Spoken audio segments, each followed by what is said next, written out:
Já, ágætu áhorfendur, það kjörklefinn hér á Hringbraut, forsetaframbjóðendur til mín góðan Davíð Oddsson, vertu velkomin. Takk hérlega.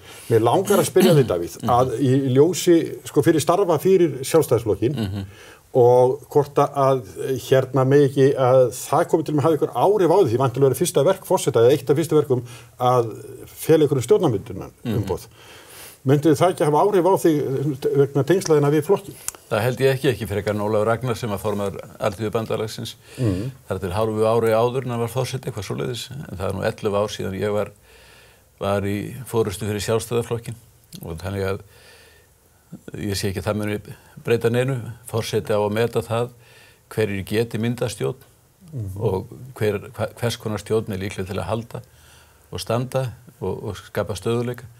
Hann hefur ekkert leyfi til þess að horfa til neitt annarra hagsmuna og ég held að forsetar hafi ekki gert það.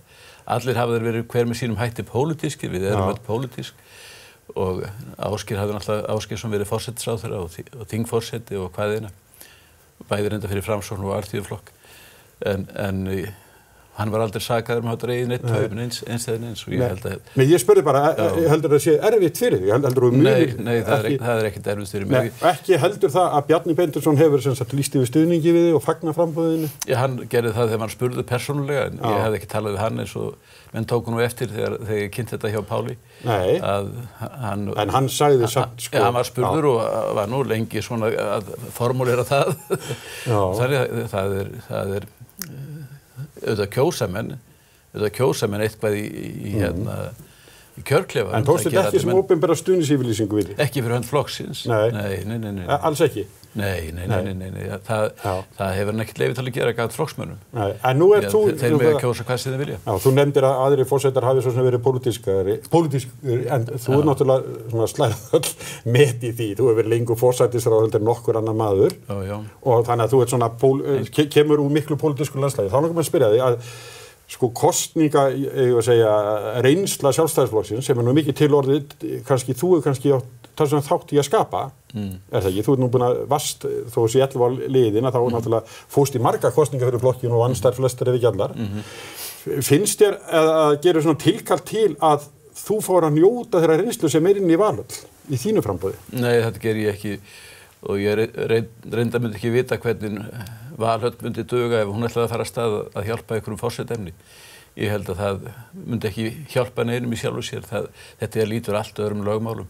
Ekki hreyfði Valhöll sig þegar að Pétur Hafstein var í framboði. Og ég var nú formaður þá, þannig að það er ekki þannig. Veistu það, ég held að það sé þannig.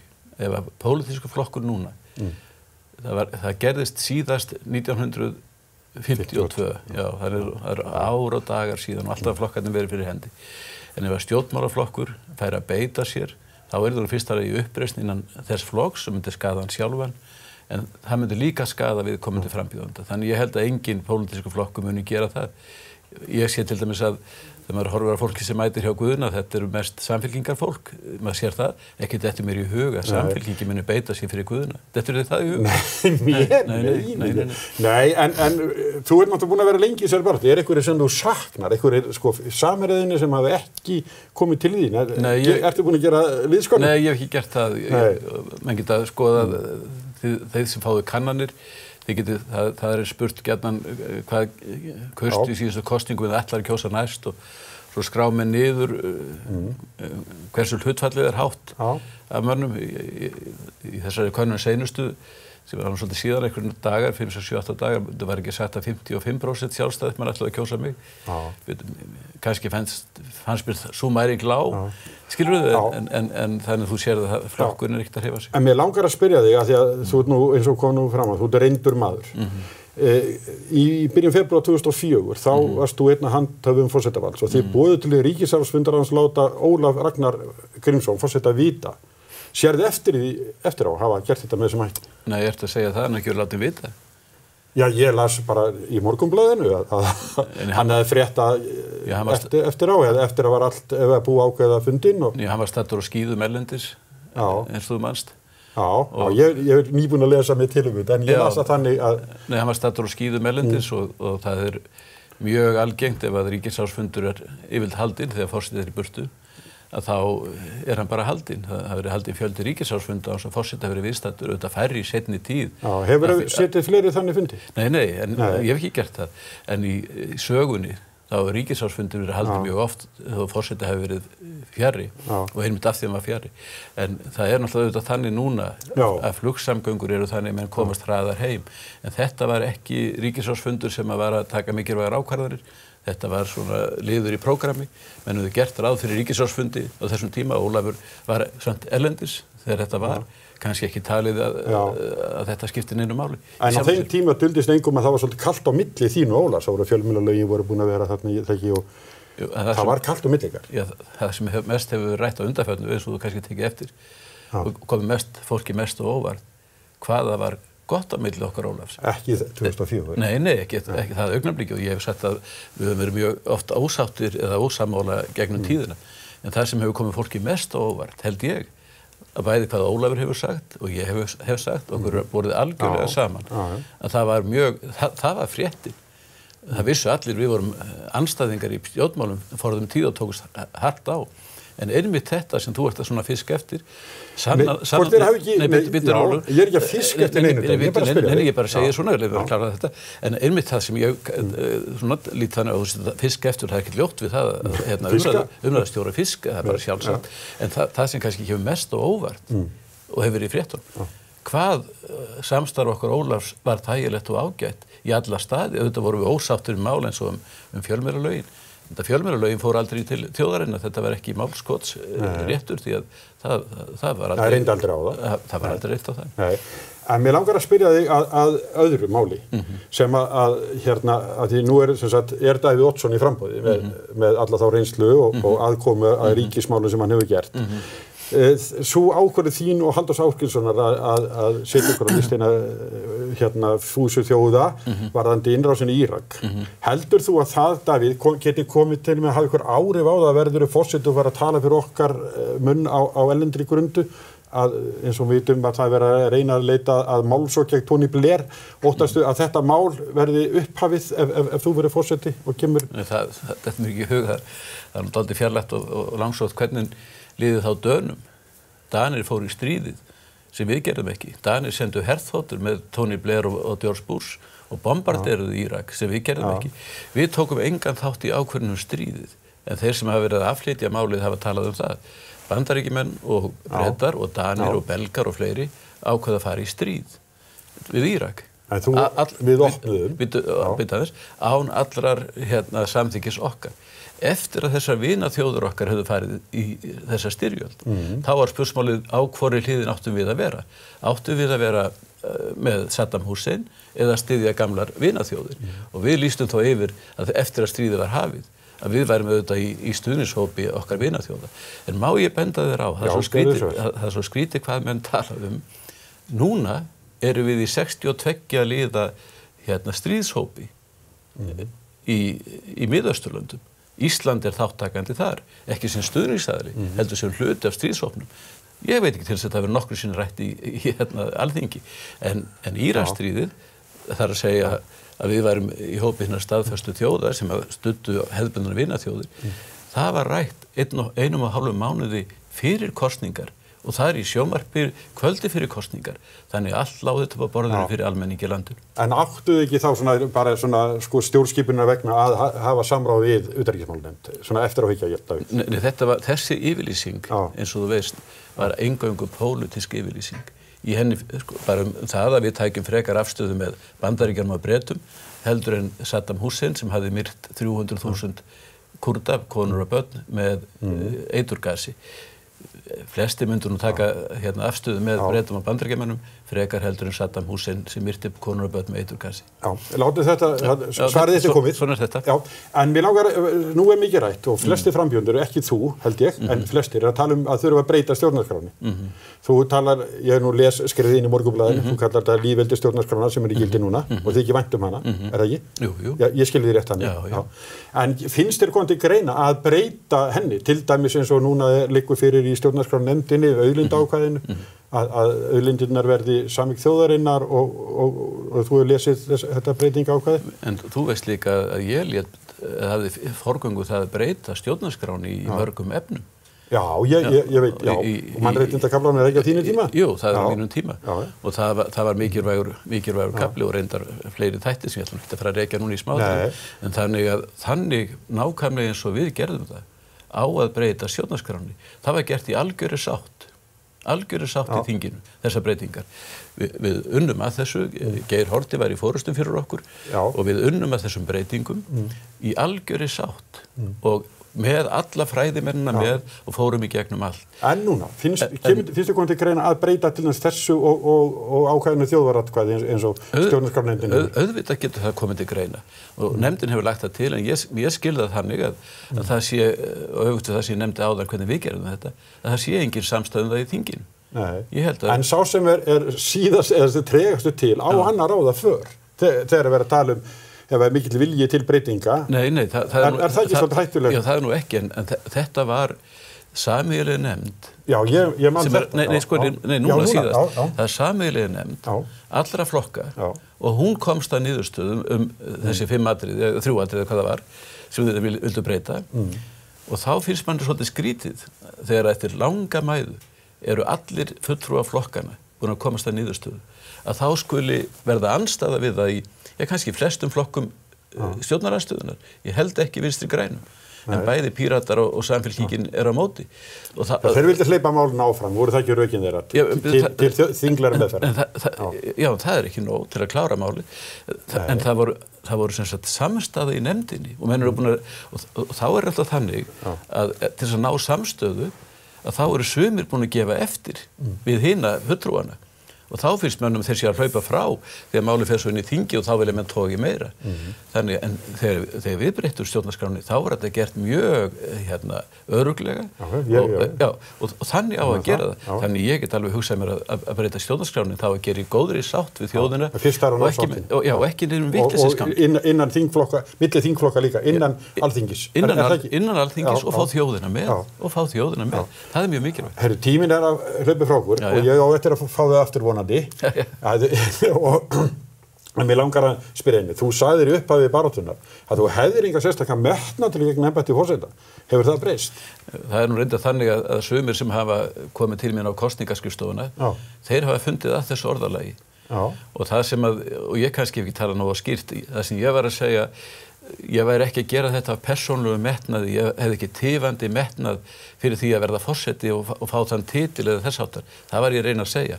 En ég er náttúrulega mjög metnaðaríkur maður að tilliti til að væri mér falið að vinna þetta starf. Þá myndi ég vinna það miklu metnaði og hefði mikinn metnað fyrir forsetaembættið, fyrir landið, landsins hag. Það geta allir vitað.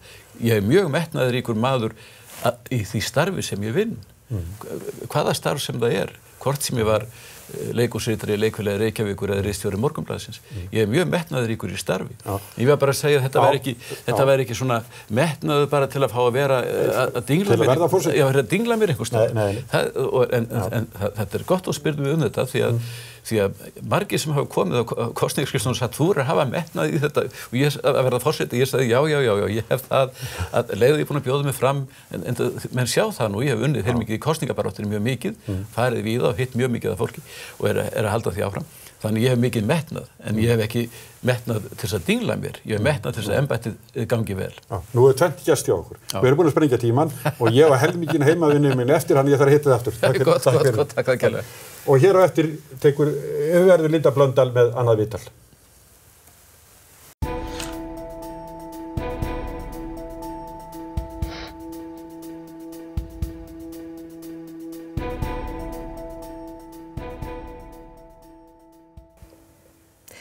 Og við höldum áfram hér í kjörklefanum á Hringbraut og þá er hún Hildur Þórðardóttir, þjóðfræðingur, rithöfundur sem er forsetaframbjóðandinn okkar sem við ætlum að ræða stuttlega við. Hildur kemur fram, nánast óþekkt, hún hefur gefið út 4 bækur og ein þeirra snýst tilfinningar, taumhald á tilfinningunum, leið til betra lífs. Findu styrki til að gera það sem þú vilt, heitir önnur og svo kom skáldsaga út fyrir síðustu jól og svo hefur líka Hildur skrifað leikrit og verið sjálfboðaliði hjá samtökum eins og Hugarafli. En vertu velkomin. Takk fyrir. Hvers vegna býður þú þig fram?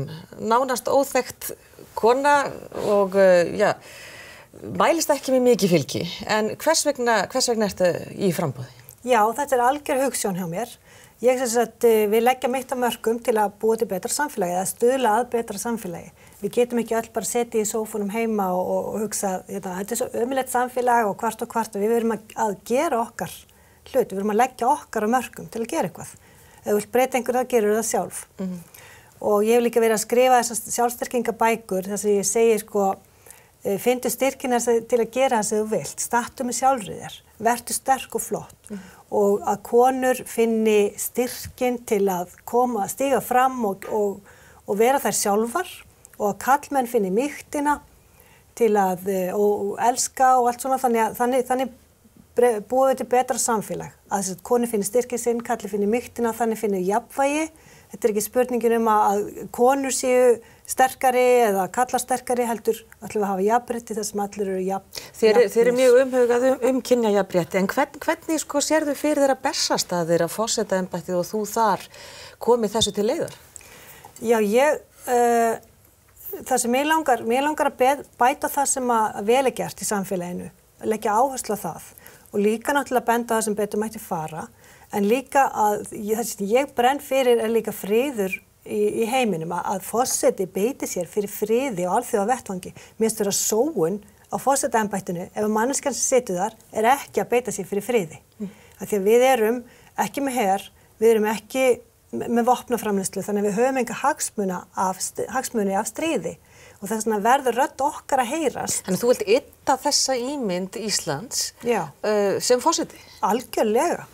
Og líka hlúa að öllum öllum þeim sem minna mega sín, og ég hef mikið verið að starfa eins og þú segir hjá Samhjálp og Haugarafli með þeim sem að eiga undir högg að sækja samfélaginu, og mér finnst mjög mikilvægt að við aðlögum samfélagið að einstaklingunum öllum í samfélaginu í staðinn fyrir allir þurfa að aðlega sig að samfélaginu, og ef þeir passi ekki inn í samfélagið þá er þeir bara útskúfaðir. Þú þekkir þetta af eigin raun? Já, ég á barn með geðraskanir, ég á 2 stráka sem sagt unglingsaldri og annar þeirra er með geðraskanir og ég horfði hann fara í gegnum skólakerfið og horfði á hann hvernig honum var útskúfað úr samfélaginu, og auðvitað mótar það mig svakalega mikið sem manneskju að horfa á einhvern verða fyrir svona mikill útskúfun, og maður hugsa bara við verðum að breyta samfélaginu þannig að þetta hætti.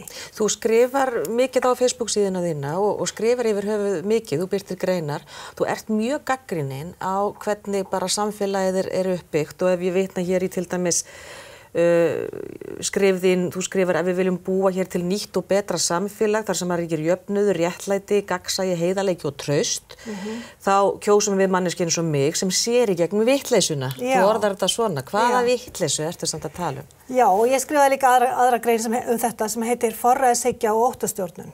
Að þessi vittleysa sem ég segi, eða þetta kerfi sem vill ekki breytast, að það eru ákveðin valdaöfl í samfélaginu sem eru með peningana og eru með völdin, og þeir ætla sko ekki að hleypa einhverju nýju fólki að, eða þeir vilja ekki breytast. Þess vegna er ekki búið að samþykkja nýja stjórnarskrána, vegna þess að það eru kveðið á breytt stjórnkerfi, að ráðherra sitja ekki að þingi, meira valdi fólksins og persónukjör sem minnkar vald flokkana, það hugnast þeim ekki. Og alla svona breytingar, þetta er feðraveldið, forræðishyggja, þeir ala á ótta hjá fólki með því að fjölmiðlar er alltaf að fjalla um hvað er alltaf hræðilega sem er að gerast út í heimi og heima. Og svo kemur einhver bjargvættur og svo ég skal bjarga ykkur, og eins og forsetinn okkar núverandi alveg málar fyrst hvað Alþingi sé veikt og bla bla bla, og hvað samfélagi þurfi nú sterka mannesku eins og hann mun nú bara koma og bjarga fólkinu. En við þurfum sterka leiðtoga. Ekki sann? Nei, við þurfum leiðtoga sem að sýnir hvernig allir geta orðið sterkir. Við þurfum ekki eina mannesku sem segir að ég ætla að toga ykkur áfram til betri tíma. Heldur ætla að segja hvernig getum við lögst á eitt við að búa til betra samfélag. Og þetta er þessi kvenlega leið sem að ég hef talað fyrir, sem hefur ekkert endilega með konur að gera. Þetta er bara kvenlæg gildi, samvinna. Hvernig getum við öll lagt okkar á mörkum til þess að búa til betra samfélag? Hvernig getur Alþingi unnið saman í staðinn fyrir að vera alltaf meiri hluti, minni hluti, með okkur liðið hinu liðinu. En sko forsetinn kannski hefur ekkert mikið með það að gera hvernig sko þingið vinnur. Nei, en hann talar fyrir breytingunum. Já. Og það skiptir máli að í brúnni sé skipstjóri sem vill fá fólk til að vinna saman. Þú veist, ef að skipstjórinn í brúnni allt segja, nei, við ætlum að fara hérna. Já, en það nú kannski ekki miklari líkur á því að þú verðir forseti Íslands svona miðað við þess að með tölurnar sína. Og þá spyr ég þig sko af hverju ertu að leggja þetta á þig? Ertu, já, kannski hver svona aðal tilgangurinn? Viltu kannski bara koma þínum þínum boðskap á framfæri fyrst og fremst? Þegar áður ég bauð mig fram þá hugsaði ég, ef að Ísland tilbúið fyrir forseta eins og ég, þá verði ég kosin. Og ég ekkert búin að gefa upp vonina ennþá. Nei. Ég meina það geta gerst kraftaverk og ég trúi alveg á kraftaverk. Eins og hérna bara greinin mín núna í Kjarnanum, hún fekk 2500 like. Já. Og það kom mér á kortið og það gerðist bara í fyrradag, þannig að við... Já, nú sá ég hann ekki, fjallar hún um kraftaverk eða? Nei, hún fjallar hvort að ákveðin frambjóðandi sé frambjóðandi valdsins. Hvort ákveðin maður sé frambjóðandi valdsins, því að hann hafi verið mótaður, ég sett fram ákveðina kenningar eða tilgátur hvernig hann var mótaður og hvernig RÚV líka misnotaði aðstöðu sína til að kynna þennan mann leynt og ljóst og hvernig skoðanakannir hringdu svo eða voru gerðar í samvinnu við fjölmiðla eða gerðar nákvæmlega þessa sömu daga sem hann var ábyrgandi og svo, já, þú voru bara að lesa greinina. Þannig þú ert að tala um að þetta sé kannski svona, þetta sé meðvitað vald? Já, algjörlega. Hann frambjóðandi, ég lít svo að hann sé frambjóðandi valdsins og það ekki að skoða hverjir eru í kosningastjórn þessa manns til að sjá hverjir standa bak. Er það að tala um Guðna, tíha? Já, ég er að tala um Guðna. Og ég vil taka fram hérna líka eins og alltaf að ég ekki að gagnrýna hann persónlega. Hann eflaust góður maður og klár og greindur og myndi sóma sér vel hvar sem En öflin á bakviðan eitthvað sem við getum ekki haft á Bessastöðum. En þú ert mjög andlega sinnuð og þú hefur verið, ég veit ekki sko, hvort fólk hefur miskilið eða ekki að þú sett á móti vísindum. Já, það líka. Sko þú ert mikið að tala mikið fyrir svona, já, heilun og til dæmis að krabbamein komi kannski ekki endilega, það sé ekki endilega vísindalegar ástæður fyrir því. Hvað ert að tala um þarna? Ég hef aðalega verið að tala sko, hvernig hægt að nota heilun til að vinna með tilfinningarnar. Það er það sem ég hef verið að skrifa Svo skrifaði hérna eina grein þar sem ég var að mótmæla því að það væri verið að hvetja konur að láta fjarlægja heilbrigð brjóst og setja sílikon í staðinn. Sílikon eitur. Og að láta konur fjarlægja heilbrigð brjóst það sem ég var að mótmæla. Og hvað ætlum við að gera þegar verið búið að finna genið fyrir blöðruhálskirtilskrabbameini á þá að hvetja alla karlmenn til að fjarlægja á sig blöðruhálskirtilinn og setja sílikon í staðinn, þú veist, hvað ætlum við að stoppa?